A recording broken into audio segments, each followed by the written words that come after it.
Dale was always liked to remind me about that job, you know, where I went out to see Stacy. You weren't involved in that, were you? With that? That's there. right. That's right. That's right. Oh yes, Jack heard the aftermath of that. Oh, that's right. Oh, Jesus, I was in the office when you called from Albuquerque. Oh, That's yeah, right. that's right. I thought Greg was gonna cry.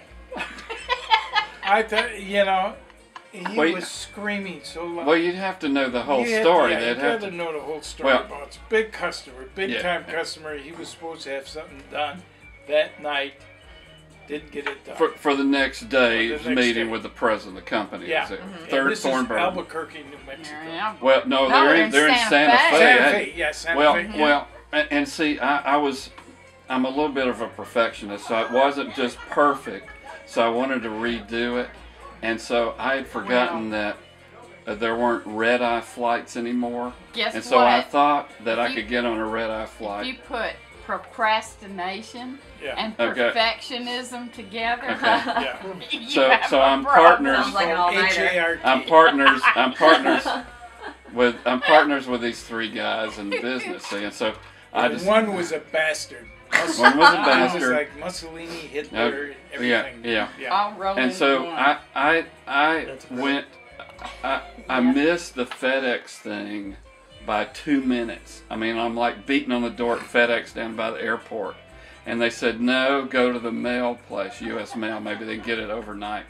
So I went to the mail place, no.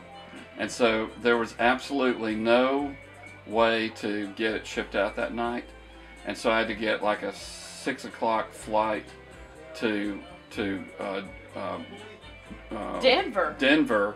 And then I took a little hopscotch to Albuquerque, and then I was renting a car to go to nobody Santa else Fe. knew this was happening. They didn't know that was happening, and so I was a little embarrassed. So I called the next morning, and I said I didn't want to talk to Greg, who was the bastard he's talking about. I talked to Dale, and Dale said, "Where are you?"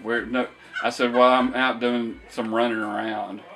And so finally, I had to call them. Yeah, she called. The client called up Greg and told him that.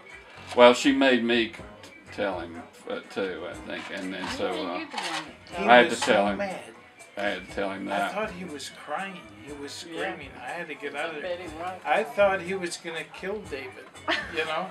I wasn't there. I mean, when you got back, so I kind of stayed away because you're accessory, even if you don't pull the trigger.